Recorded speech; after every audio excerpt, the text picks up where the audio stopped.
I actually applied all of these old-fashioned habits in 2025 and saved over $5,000. It's real, and it's something anyone can do. And the best part, I'm planning to keep using these habits in 2026, and I want to share them with you so you can start saving too. So, how exactly can these old-school habits help me save that much? In today's video, I'm going to share 10 of these simple yet powerful habits that helped me save money last year. They're easy to follow, and I promise they can make a big difference in your finances too. If you skip this video, you'll miss out on easy ways to save money without making huge changes. Just small habits that anyone can adopt right away. Let's jump right in and see how these old-fashioned habits can help you save big in 2026.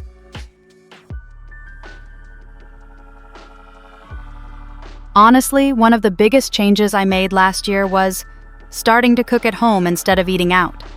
I used to think eating out was faster and more convenient, but after a while I realized it wasn't just expensive, it also made me feel like I was losing control of my spending. You know how it goes, right? You think I'll just grab a quick meal out, it won't cost much. But before you know it, those little trips to restaurants really add up. And not to mention you're paying for the food, the ambiance, the service, everything adds up. Cooking at home really changed the way I approach spending.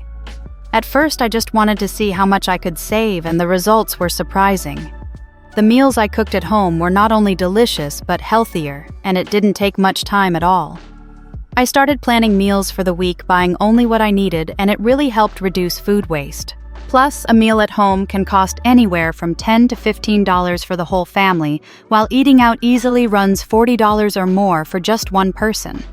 That's a huge difference. I looked at my numbers and I realized that just by cooking at home instead of eating out, I saved $1,200 in 2025. It's crazy how much you can save by making this simple change. I've been able to try so many new recipes, eat healthier, and most importantly, save a significant amount of money. And you better believe I'm sticking with this habit in 2026. It's just one of those habits that keeps on giving both financially and in terms of the quality of life. Now, speaking of simplifying and saving money in the next video, I'm going to share some minimalist habits that can help you streamline your life and focus on what truly matters in 2026. Trust me, you won't want to miss it. But for now, let's continue today's topic and move on to the next habit that helped me save even more money this past year.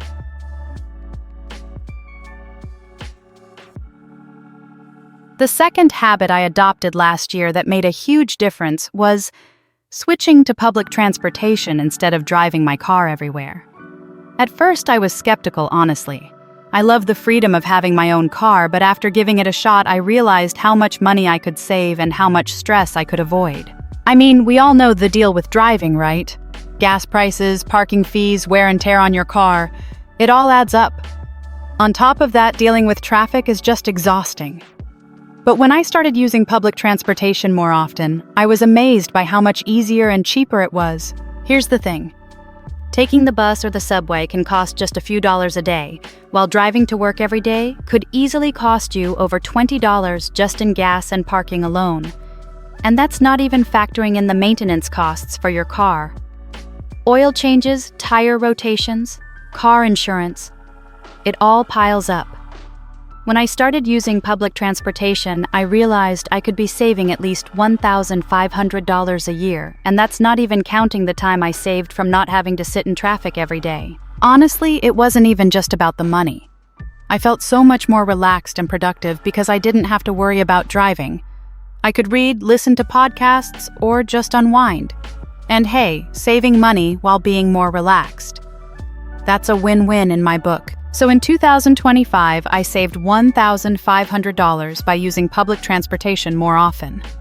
And for 2026, I'm definitely sticking with this habit. It's one of those small changes that has a big impact on both my wallet and my well-being.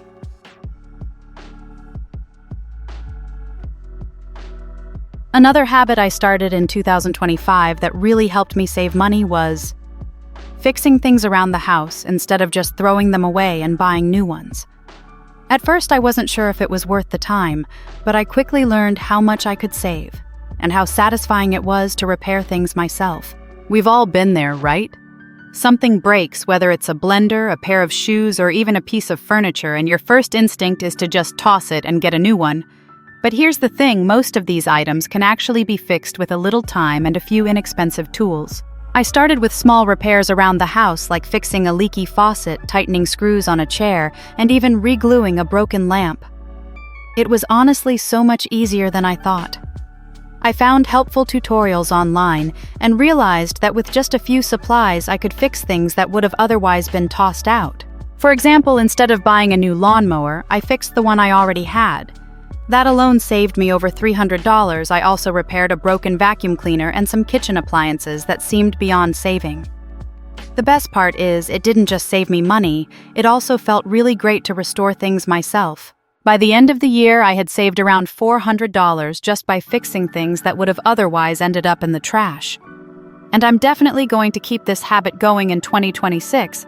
There's no reason to replace something when you can fix it and keep using it.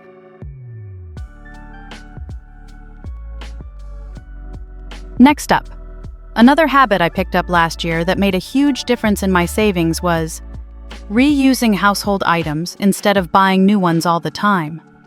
I'll admit, at first I was a bit skeptical. I always thought it was easier to just throw things away and buy something fresh. But once I started reusing things, I realized how much I could save and how much less clutter I had. You know how we all end up with so many things around the house? Old jars, boxes, containers that we think we don't need anymore. Instead of tossing them out or buying new items, I started looking at what I already had and figuring out how I could repurpose them. For example, I began saving glass jars from things like pasta sauce jams and pickles. Instead of buying new storage containers, I used those jars to store dry goods like rice, lentils, and beans. I even started using old t-shirts and towels as cleaning rags instead of buying paper towels. It was a small change, but it made a big difference over time. I also started reusing grocery bags as trash bags and used empty cereal boxes for organizing drawers. You'd be surprised how many items you can repurpose without even realizing it. It's not just about saving money, it's about reducing waste and getting more use out of things you already own. By the end of the year, I saved about $200 just by reusing things around the house instead of buying new stuff. It's one of those habits that not only helps you save money, but also makes you more mindful of the things you already have. And for 2026, I'm definitely continuing this habit. It's simple, sustainable, and saves a lot of cash.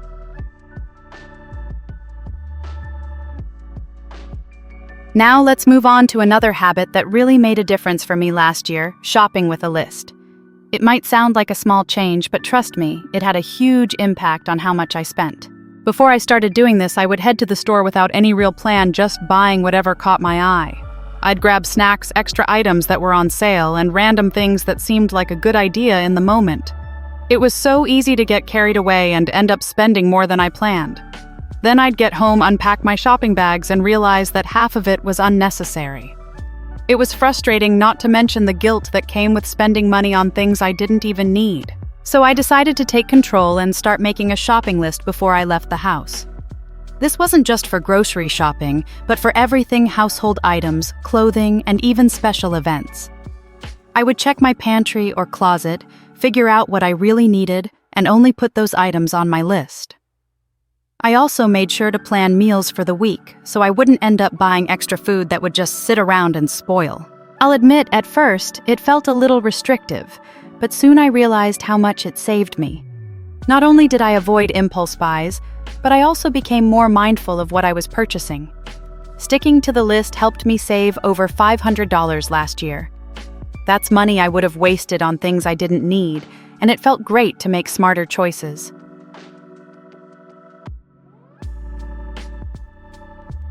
Another habit I started last year that saved me a surprising amount of money was using toilet paper and other paper products more efficiently. I know it sounds a little strange, but hear me out, it really made a difference. Before, I never really thought twice about how much paper I was using. Whether it was toilet paper, paper towels, or napkins, I would just grab what I needed without much thought. But then I realized how much I was wasting. I'd use half a roll of paper towel to clean a small mess, or several sheets of toilet paper when one or two would have done the job just fine. It wasn't just wasteful, it was also adding up to unnecessary spending. So I started being more mindful. For toilet paper, I switched to a brand that was just as effective but lasted much longer. For paper towels, I cut back and started using cloth rags for most cleaning tasks. Not only did this reduce my paper towel usage, but I also started using napkins and tissues more sparingly. Little adjustments like this really added up. Here's the surprising part: I ended up saving around $200 by just using less paper.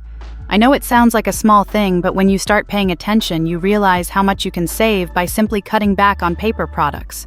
Plus, using cloth items instead of paper is more eco-friendly, which is an added bonus. This is definitely a habit I'm keeping up in 2026. It's an easy way to save money without sacrificing anything important. In fact, I'm more conscious of my consumption in general now, and it's helping me reduce waste too.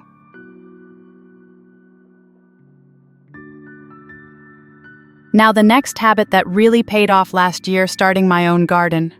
It might sound like a lot of work, but trust me, it's one of the best ways I've found to save money on food. I used to buy all my herbs, vegetables, and even some fruits at the store, thinking it was the easiest way to get fresh produce.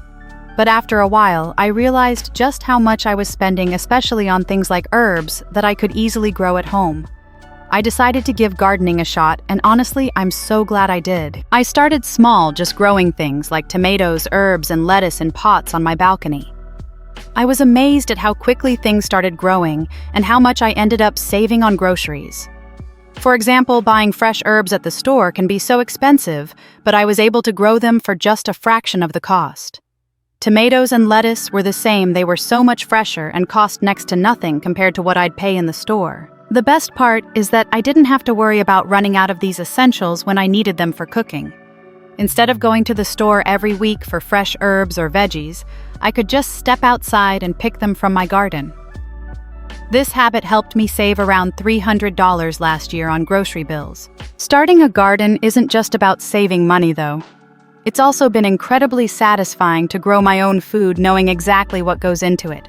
And in 2026, I'm planning to expand my garden even more, growing more vegetables and fruits to keep saving money and eat even healthier.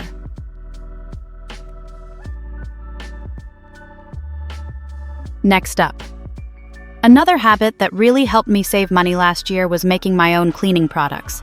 I know it sounds a little DIY, but once I started, I realized how much money I was wasting on store-bought cleaners.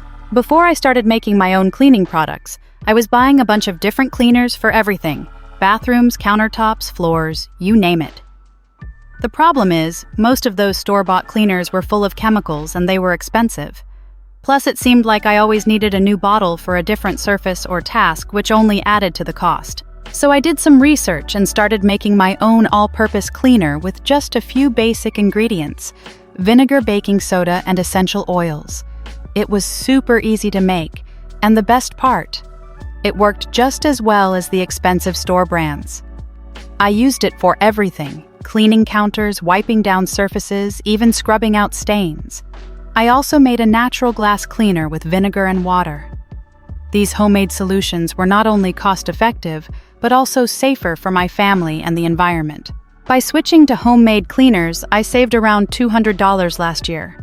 Plus, I didn't have to worry about harsh chemicals in my home anymore. It was a win-win. I also loved the fact that I could customize my cleaners with different scents and know exactly what was going into them. In 2026, I'm definitely sticking with making my own cleaning products. It's one of the easiest changes to make, and it really helps keep costs down while making my home feel fresh and clean without all the extra chemicals.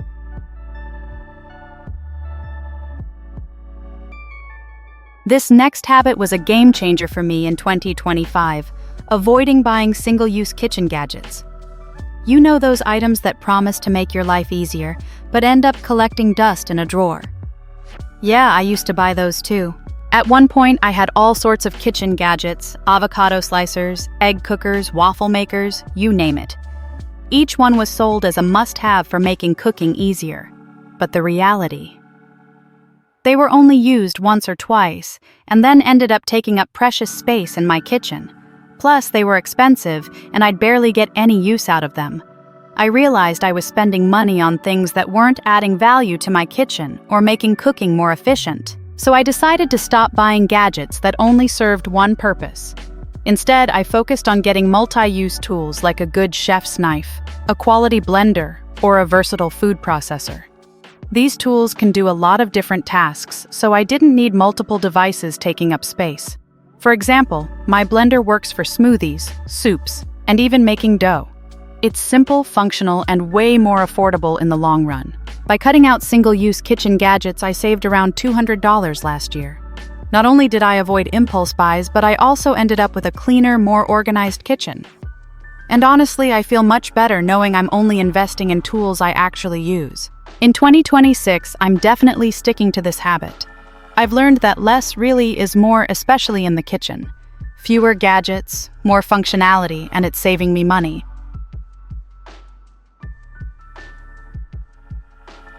Last but definitely not least, one of the biggest ways I saved money in 2025 was by cutting back on all those subscriptions and services I wasn't actually using. We all have them, right? The streaming services, the monthly subscriptions, the random memberships that just auto-renew, and we never really stop to think if we actually need them. I realized I was paying for a bunch of services that I wasn't even using regularly. I had multiple streaming platforms, a gym membership I never went to, and even a subscription box for products I didn't need.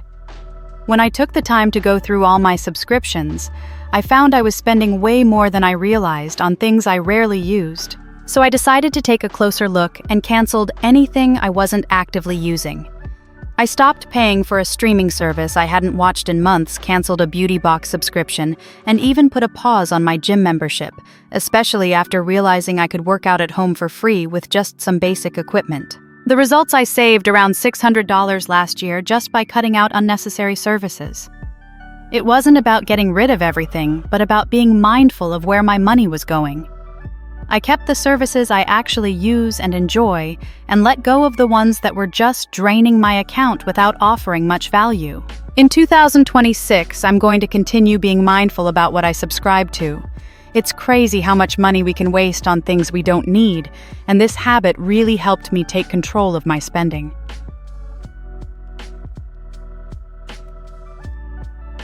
So there you have it. By making just a few simple changes to my habits, I was able to save a total of $5,520 in 2025. From cooking at home to cutting back on unnecessary subscriptions, each habit helped me take control of my spending in a way that felt manageable and sustainable.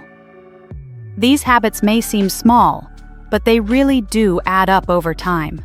And the best part, I'm planning to continue these habits in 2026 to save even more. Now, in my next video, I'll be sharing some minimalist habits you can start adopting this year to simplify your life and focus on what truly matters. I can't wait to dive into that with you. If you found these tips helpful, don't forget to hit that like button, share this video with your friends, and subscribe for more money saving and lifestyle tips. Thank you so much for watching, and I'll see you in the next video.